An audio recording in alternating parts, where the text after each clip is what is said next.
Hello दोस्तों, नमस्कार। आज का जो टॉपिक है वो हमारा क्या है, रासायनिक संयोजन का नियम या रासायनिक संयोग का भी नियम कह सकते हैं। हम ये यहाँ समझना चाहेंगे, सभी को पता है कि जब तत्व या पदार्थ आपस में क्रिया करते हैं तो विभिन्न प्रकार के रासायनिक यौगिकों का निर्माण करते हैं।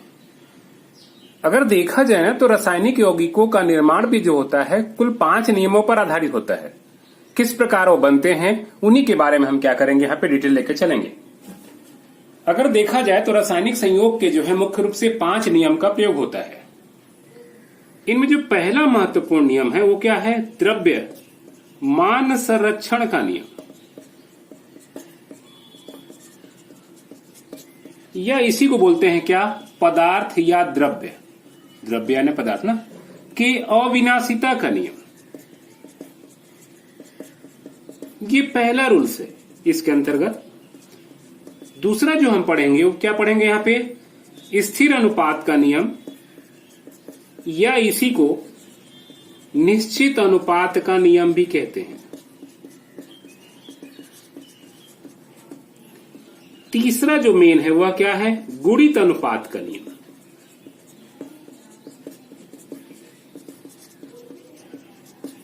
चौथा जो होगा उसे हम क्या कहेंगे, व्युत्क्रम अनुपात,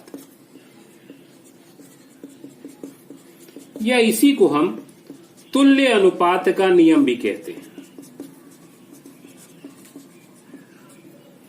एक पांचवा और आखिरी जो है वो कैसा है, गेल-लुसाक का गैस आयतन संबंधी नियम।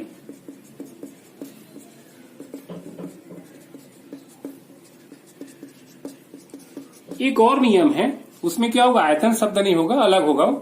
तो गेल-लुसाक का गैस आयतन संबंधी नियम। यही 5 नियमों का क्या है, डिटेल लेके हम चलेंगे। तो हम एक एक नियम के चलेंगे कि क्या है द्रव्यमान संरक्षण का नियम, या क्या है पदार्थ के अविनाशिता का नियम। तो सबसे पहले हम देखते हैं पहला नियम।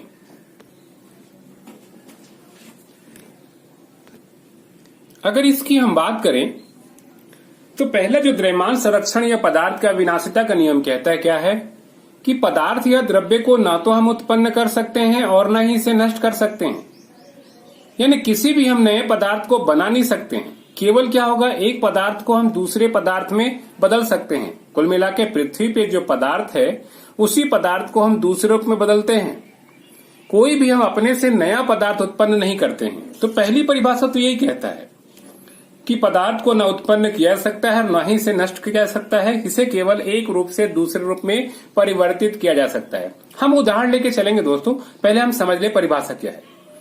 इसकी दूसरी परिभाषा कुछ ऐसा भी है कि सभी भौतिक तथा रासायनिक परिवर्तन में भाग लेने वाले पदार्थों का जो कुल द्रव्यमान होता है परिवर्तन के पश्चात बने हुए पदार्थों के कुल द्रव्यमान के बराबर होता है।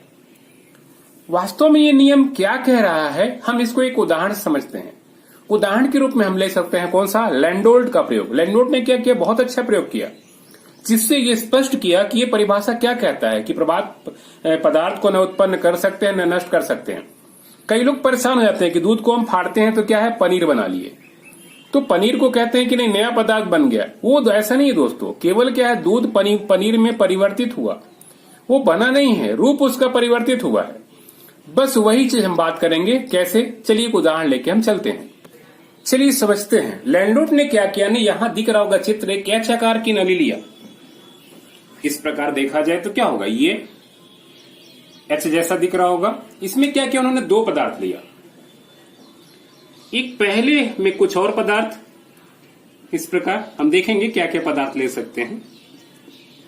ये पहला पात्र में, ये चकार वाले में, और दूसरे पात्र में क्या है, एक दूसरा पदार्थ लिया गया। जरा समझते हैं क्या। मान लीजिए पहले पदार्थ में क्या लिया उन्होंने, सिल्वर नाइट्रेट लिया। कई एग्जाम्पल, कई प्रयोग उन्होंने किया था, सिल्वर नाइट्रेट ले लिया। और दूसरा इसमें ले लिया क्या पदार्थ, इसमें NaCl। अब दोनों को लेने के बाद क्या किया, यहां पे जो दिख रहा होगा ऊपर साइड, क्या इन्होंने ढक्कन को बंद कर दिया। ये पूरी तरह से क्या कर दिया, इन्होंने सील पैक कर दिया। ये इस प्रकार ढक्कन को बंद कर दिया। ढक्कन को बंद करने के बाद क्या किया, इसको तौल लिया गया पूरी पदार्थ सहित। पात्र सहित मान लेते हैं तौलने के बाद यहाँ कितना, तो 650 ग्राम कुल वजन हुआ। ये पूरे पात्र का वजन और किसका, AgNO3 जो NaCl भरा है इनकी वजन। अब इन्होंने क्या किया, इस प्रकार पात्र को उलट दिया। उलटने के बाद क्या हुआ, ये नली से दोनों पदार्थ आपस में मिश्रित हो गए। देखिए होता क्या है, जब यहाँ AgNO3 को NaCl के साथ मिश्रित करते हैं ना, तो यहां सिल्वर क्लोराइड का अवक्षेप बनता है और दूसरा पदार्थ क्या बनेगा, सोडियम नाइट्रेट। यानी अब इस पदार्थ में सिल्वर नाइट्रेट और सोडियम क्लोराइड नहीं रह गया। क्या पदार्थ बन गया, सिल्वर क्लोराइड और NaNO3। अब लोग यही समझते हैं कि यहाँ एक नया पदार्थ बन गया। देखिए नया पदार्थ जरूर हम कह रहे हैं, पर ध्यान रखिएगा यही पदार्थ अपना रूप परिवर्तित हुआ है। अब क्या है, इन दोनों की क्रिया से खासियत होता है ना कि यहाँ पे क्या होता है, दोनों क्रिया से थोड़ा बहुत क्या होगा, एक गर्म भी हो जाता है, उसमें क्षेपीय अभिक्रिया होने के चलते। अब अच्छे से मिश्रित होने के बाद जब समीकरण क्या है, पूरी एक कह सकते हैं अभिक्रिया हो चुकी, तो कुछ समय के लिए क्या करते हैं, इसको छोड़ देते हैं ठंडा होने के लिए, सामान्य ताप आने के लिए। और जब सामान्य ताप पर क्या किया गया, फिर से तौला गया, तो क्या देखा गया ना कि अभी भी वजन उतना ही मिला, 650 ग्राम। अगर इसका वजन बढ़ गया होता तो हम ये मानते कि कुछ नया पदार्थ वहां बना, या अगर इसका वजन घट गया होता तो हम कहते हैं पदार्थ नष्ट हुआ। देखिए यहाँ ना तो पदार्थ उत्पन्न हुआ ना नष्ट हुआ।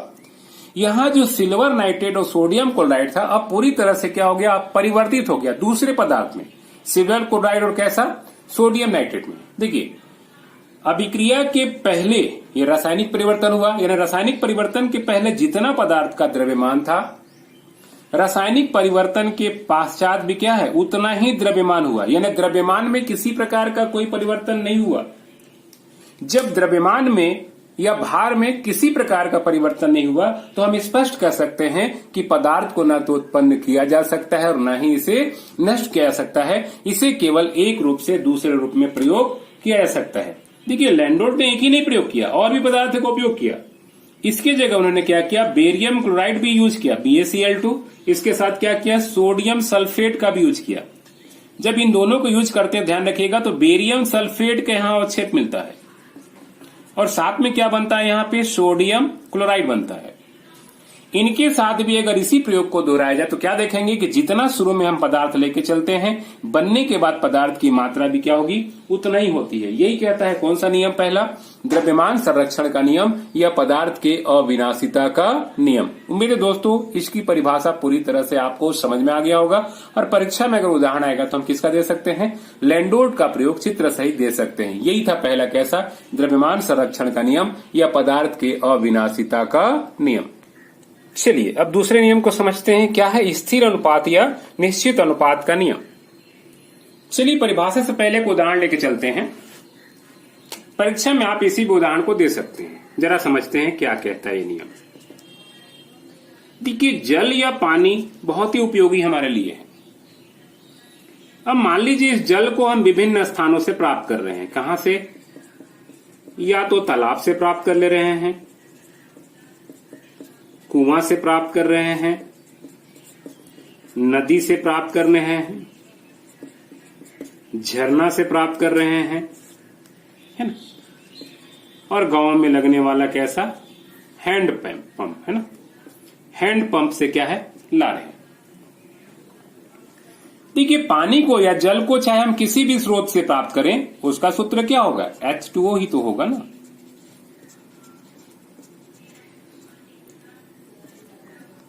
अब अगर देखा जाए इनमें हाइड्रोजन और ऑक्सीजन का भार अनुपात, तो देखिए हाइड्रोजन का परमाणु भार 1 होता है, 2 हाइड्रोजन, इसलिए क्या होगा यहाँ पे 2 हो जाएगा, 2 या 6, 1 ऑक्सीजन है।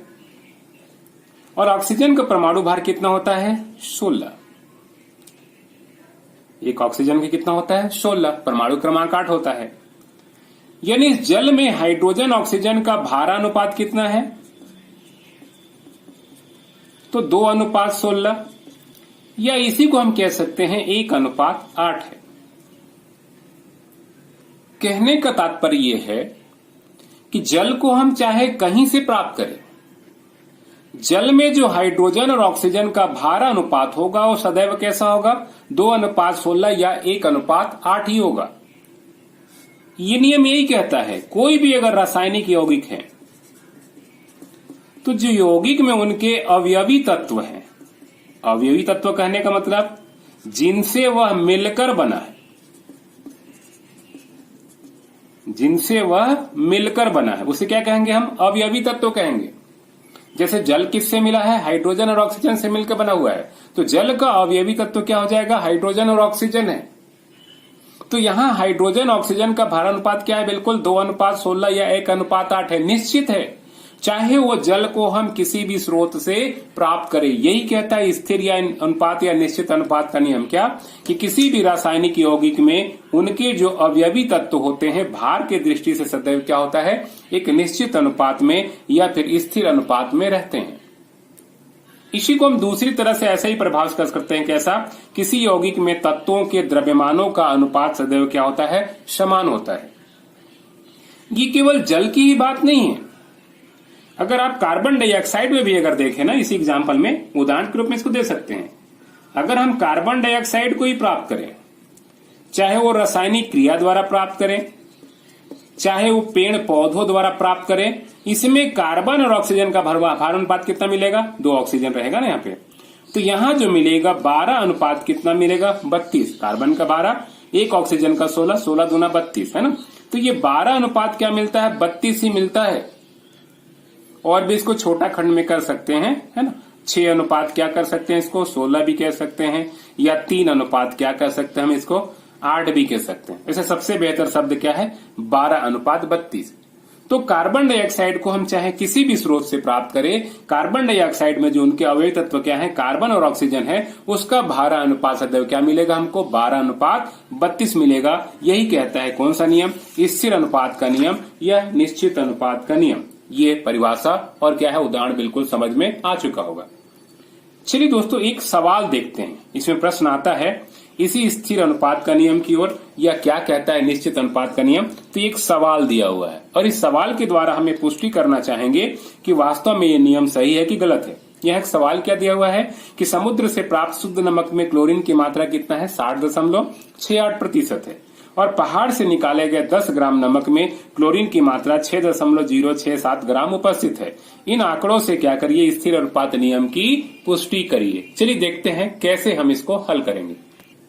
चलिए, हल करते समय एक चीज ध्यान देना पड़ेगा यहाँ पे कि जो ये पहला वाला दिया है समुद्र में परसेंटेज में दिया है 60.68% है, और यहाँ 10 ग्राम नमक में दिया है क्लोरीन की मात्रा। ठीक है, तो सबसे पहले मान लेते हैं कैसे हल करेंगे। सबसे पहले देख लेते हैं।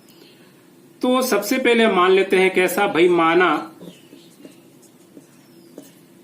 समुद्र से प्राप्त नमक की मात्रा कितना है? 100 ग्राम। सबको पता है नमक का सूत्र क्या होता है? NaCl है। परसेंटेज में दिया इसलिए हमने मान लेना है। ठीक है, तो प्रश्नानुसार यहां क्लोरीन की मात्रा कितना कह रहा है? तो प्रश्नानुसार यहां जो क्लोरीन की मात्रा होगी वो कितनी हो जाएगी? 100 का 60.68% मतलब 60.68 ग्राम होगा। तो बाकी क्या होगा 100 ग्राम में? नमक का सूत्र क्या होता है हमको मालूम है, NaCl। जब Cl की मात्रा प्राप्त हो चुकी है तो बाकी क्या होगा? क्लोरीन की मात्रा या सोडियम की मात्रा। तो यहां सोडियम की मात्रा कितनी हो जाएगा? तो सोडियम की मात्रा हो जाएगा कितना? 100 माइनस 60.68 ग्राम बराबर कितना हो जाएगा? तो ये हो जाएगा 2, है ना, ये हो जाएगा 3, और इधर कितना बच जाएगा? इधर हो जाएगा 9, और कितना इधर? 3, 39.32 ग्राम। ये हमारा क्लियर हो गया। हमने केवल क्या किया? परसेंटेज हिसाब से कर लिया। अब चलते हैं कहां? पहाड़ से प्राप्त, है ना। अब पहाड़ से प्राप्त 10 ग्राम नमक में, यही है ना, क्लोरीन की मात्रा कितनी है यहां पे? तो क्लोरीन की मात्रा यहां पे है 6.067 ग्राम। देखिए, हमको अनुपात देखना है, समझिए। हम समुद्र से 100 ग्राम नमक मिला रहे हैं, प्राप्त कर रहे हैं, और पहाड़ से हमको 10 ग्राम नमक मिल रहा है। सबसे पहले तो क्या करना होगा, या तो दोनों को 100 ग्राम में बदलना होगा या दोनों को 10 ग्राम बदलना होगा, तब तो अनुपात निकालेंगे ना। तो चलिए हम क्या करते हैं ना, पहाड़ से प्राप्त 10 ग्राम में जब इतना है तो 100 ग्राम में कितना क्लोरीन होगा उसको हम क्या करते हैं, एकक नियम से निकाल लेते हैं। ठीक है, तो कैसे बनेगा, सीधी सी बात है। तो क्या लिखेंगे यहाँ पे, चूंकि 10 ग्राम नमक में 6.067 ग्राम क्या है, क्लोरीन उपस्थित है। हो गया। अतः कितने में, 1 ग्राम नमक में क्लोरीन की मात्रा कितनी हो जाएगी, बराबर 6.067 बटे 10 ग्राम। हम पहाड़ से कितना 100 ग्राम निकाल रहे हैं, तो क्या करना होगा हमको, इसको 100 ग्राम में बदलना होगा। अतः 100 ग्राम नमक में निकाल लेते हैं क्लोरीन की मात्रा,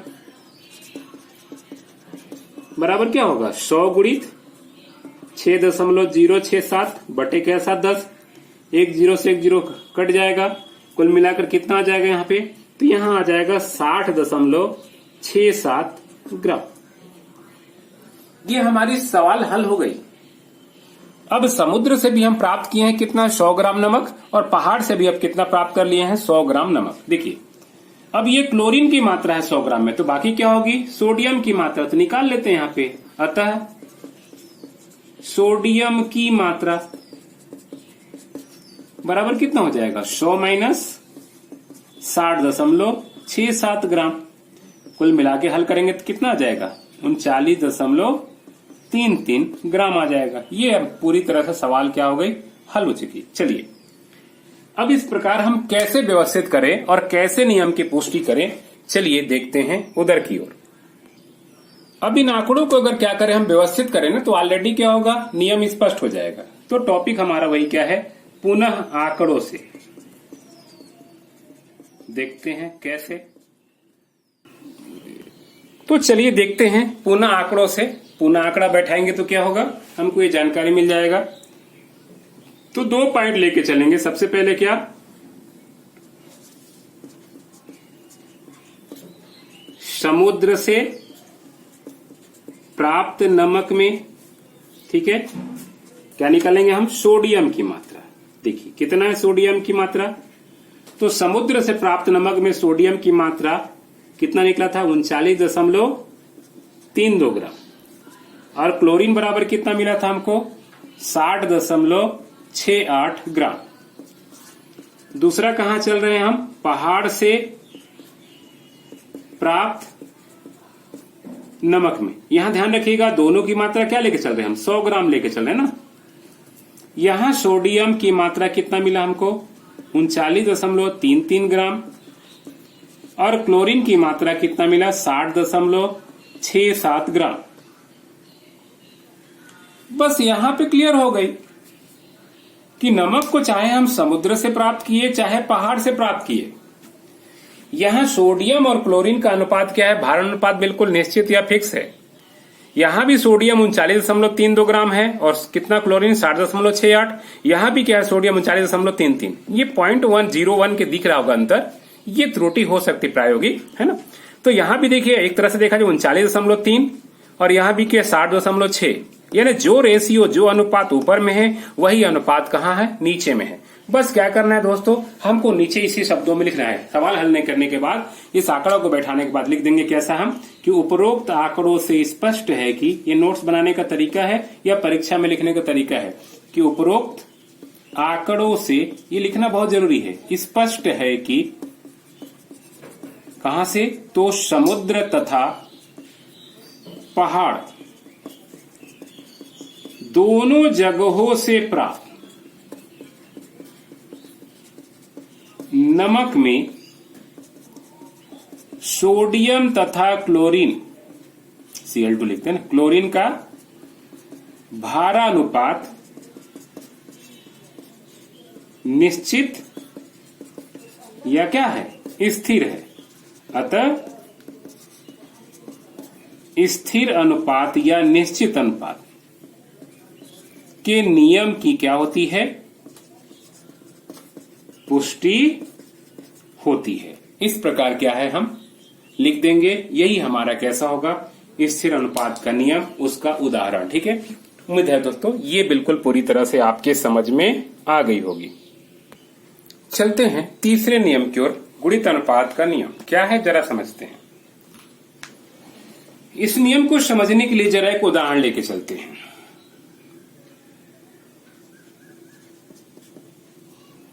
अब अगर देखा जाए ना, तो अगर नाइट्रोजन और ऑक्सीजन आपस में क्या करे? क्रिया करे, तो ये कई प्रकार के ऑक्साइड बनाते हैं, जैसे nitrous oxide N2O, nitric oxide NO, इसी प्रकार नाइट्रोजन ट्राइऑक्साइड N2O3। इसी प्रकार देखा जाए तो नाइट्रोजन परऑक्साइड या नाइट्रोजन डाइऑक्साइड भी कहते हैं, है ना, NO2, या इसी को कह सकते हैं क्या? N2O4 भी कहते हैं ना, या N2O4, और एक क्या है? N2O5, nitrogen पेंटाक्साइड। चलिए N2O4 को ही ले चलते, ज्यादा अच्छा रहेगा, है ना। इसको भी लेके चलेंगे, दिक्कत नहीं है। अब जरा समझते हैं ये नियम क्या कहते हैं। अब इनमें हम क्या कर रहे हैं? यहाँ पे भारानुपात देख रहे हैं। किसका? नाइट्रोजन और ऑक्सीजन का। देखिए पहले में अगर नाइट्रोजन ऑक्सीजन का भारानुपात, नाइट्रोजन कितना होता है? 14, 14 दूना कितना हो जाएगा? 28। अनुपात ऑक्सीजन कितना होता है? 16। इसमें देखें तो क्या मिलेगा हमको? 14 अनुपात कितना? 16। इसमें कितना मिलेगा? 14 दूना 28 अनुपात कितना?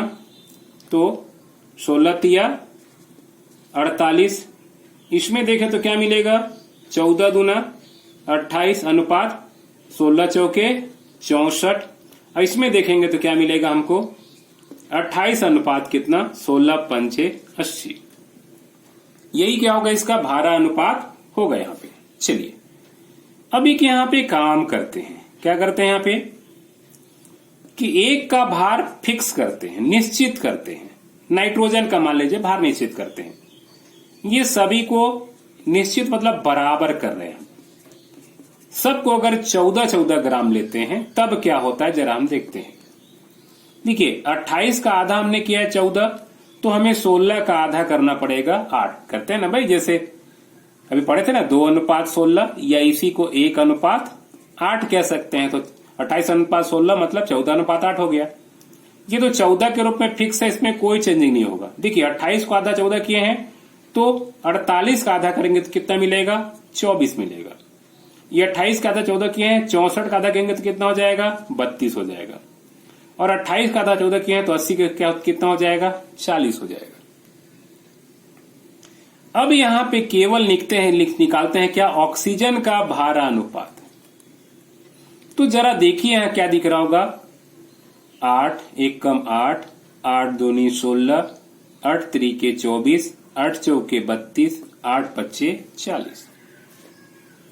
यहां बड़ा स्पष्ट दिख रहा होगा कि इसमें एक तत्व का भार हमने क्या किया? निश्चित या बराबर ले लिया, तो दूसरे तत्व का जो भारानुपात प्राप्त हो रहा है वो एक सरल अनुपात या निश्चित अनुपात में प्राप्त हो रहा है। सरल अनुपात प्राप्त हो रहा है। कैसा अनुपात में?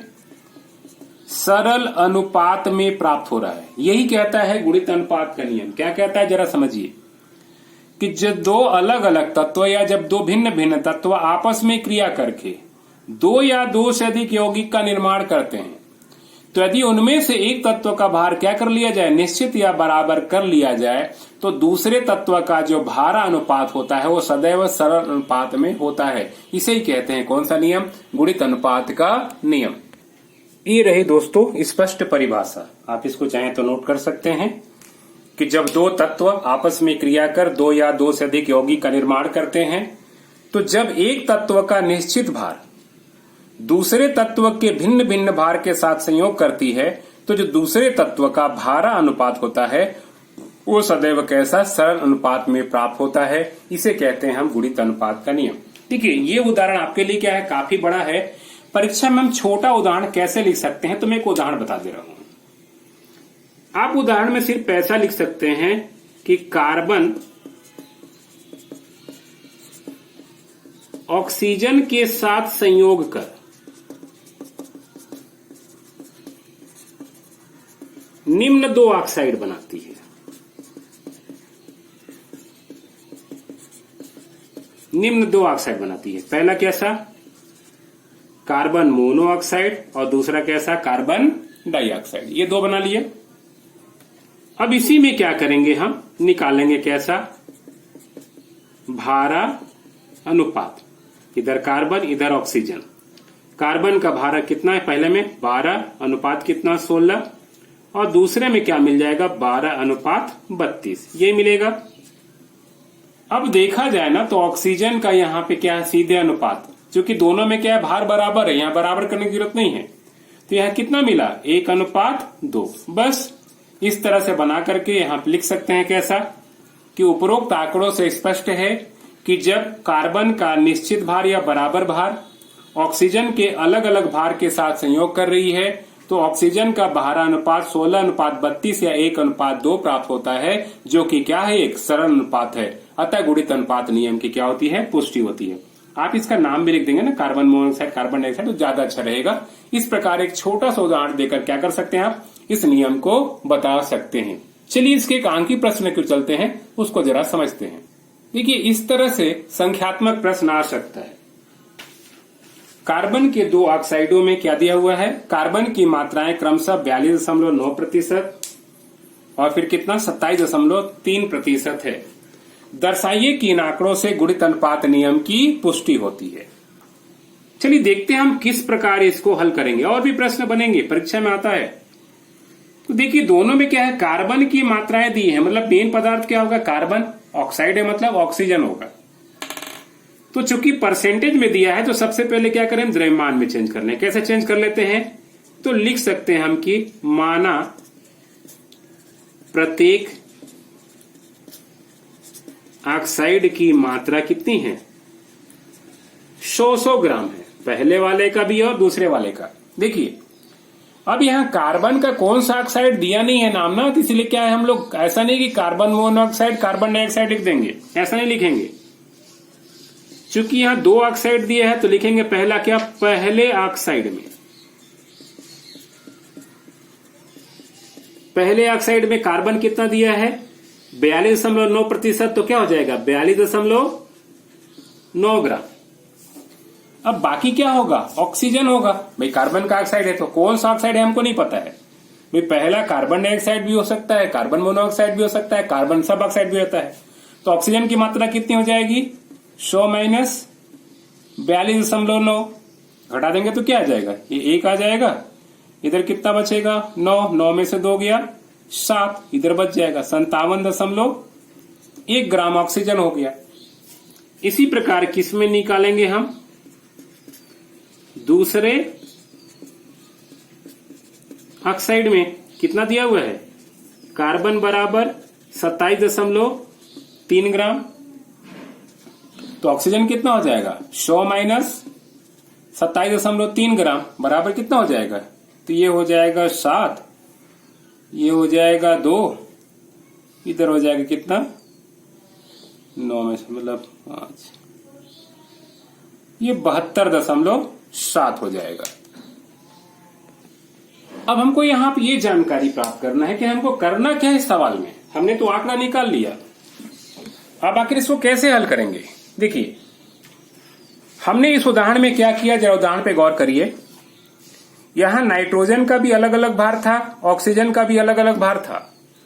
हमने उसमें एक तत्व का भार क्या कर लिया, बराबर कर लिया, बस यही तो हमने काम किया था ना, और दूसरे तत्व का भार अनुपात निकाला, बस यही काम करना है यहाँ पे। इसमें मेन तत्व क्या है, कार्बन है। एक जगह कार्बन का भार कितना है 42.9 है, दूसरे जगह कितना है 27.53 है। हमको करना क्या है, या तो दोनों को 42.9 ग्राम कर लें या दोनों को 27.3 ग्राम कर लें। तो यहां पे एक डिफरेंस आपको क्या है मिल रहा है, ठीक है। तो हमको क्या करना है, दोनों में कार्बन की मात्रा बराबर करना है। अगर दोनों में कार्बन की मात्रा बराबर कर लेंगे तो ये निश्चित तत्व हो जाएगा, फिर निकाल लेंगे हम ऑक्सीजन का भार अनुपात। तो चलिए सबसे पहले क्या करते हैं, कार्बन की मात्रा बराबर करते हैं। चलिए हम पहला ही लेके चलते हैं, ठीक है। तो लिख देंगे कैसा, अब पहले ऑक्साइड में, एक एक नियम से बनता है बिल्कुल। अब पहले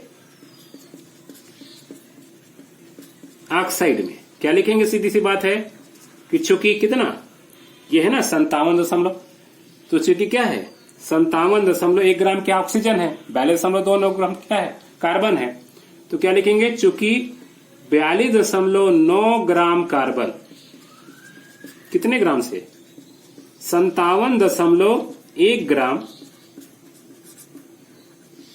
ऑक्सीजन के साथ क्या कर रही है, संयोग कर रही है। अतः 1 ग्राम कार्बन, अतः 1 ग्राम कार्बन संयोग करेगी बराबर कितना 57.1 बटे 42.9 ग्राम किसके साथ, ऑक्सीजन से। यानी हम 1 ग्राम कार्बन लेंगे तो क्या होगा, ये 57.1 में 42.9 का भाग देंगे तो क्या होगा, उतनी ग्राम ऑक्सीजन मिलेगा। हमको क्या करना है, यहाँ पे ऑक्सीजन की मात्रा को बराबर करना है। अब जरा देखिए यहाँ पे कि यहाँ कितना है कार्बन 27.3, हमको क्या करना है 42 को बदलना है। अतः सीधी सी बात है, लिख देंगे कितना 27.3 ग्राम कार्बन ऑक्सीजन के साथ संयोग करेगी। कितने ग्राम से, तो ये हो जाएगा 27.3 गुणित 57.1 बटे 42.91 किससे, ग्राम से। अब इसको हल कर लेते हैं। चलिए ऊपर का गुणा करेंगे इन दोनों का, तो ये आ जाता है लगभग 1558.83 बटे क्या करेंगे हम 42.9। इसका अगर भाग देंगे ना तो ये आता है लगभग 36.33 ग्राम, 36.3 ग्राम। देखिए सवाल यहाँ पे हल हो गया। अभी ऊपर वाला भी क्या हो गया 27.3, नीचे वाला भी हो गया। बस क्या करेंगे, इसको हम आंकड़ों में बैठा देंगे या ऑटोमेटिक सवाल हल हो जाएगा। देखिए कैसे हमको बैठाना है जरा समझते हैं। तो चलते हैं कहां पे, लिखते हैं, सीधी सी बात है, पुनः आंकड़ों से, पुनः आंकड़ों से। तो चलते हैं सबसे पहले पहले ऑक्साइड में।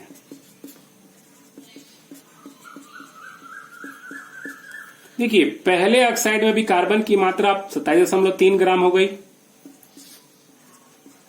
और दूसरे ऑक्साइड में तो पहले से ही था ये भी कार्बन की मात्रा 27.3 ग्राम हो गई। अब पहले ऑक्साइड में जब 27.3 लगा तो कितना आया था इसका ऑक्सीजन की मात्रा 36.3 ग्राम आया था। और दूसरे ऑक्साइड में गौर से देखिए पहले से मात्रा कितनी है, 72.7 ग्राम है, 72.7 ग्राम है। देखिए आंकड़ा आगे और भी था ना, 336 लंबा था।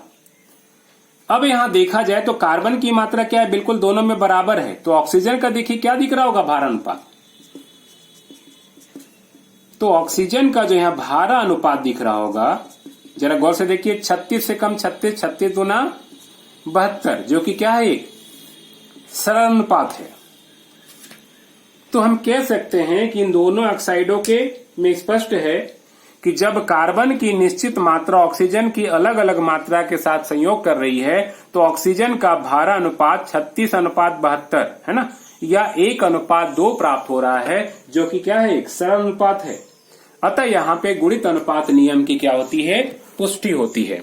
उम्मीद है दोस्तों गुणित अनुपात नियम की पुष्टि क्या होगी, बिल्कुल क्लियर समझ में आ गया होगा क्या है गुणित अनुपात के नियम, किस तरह से पुष्टि कर सकते हैं।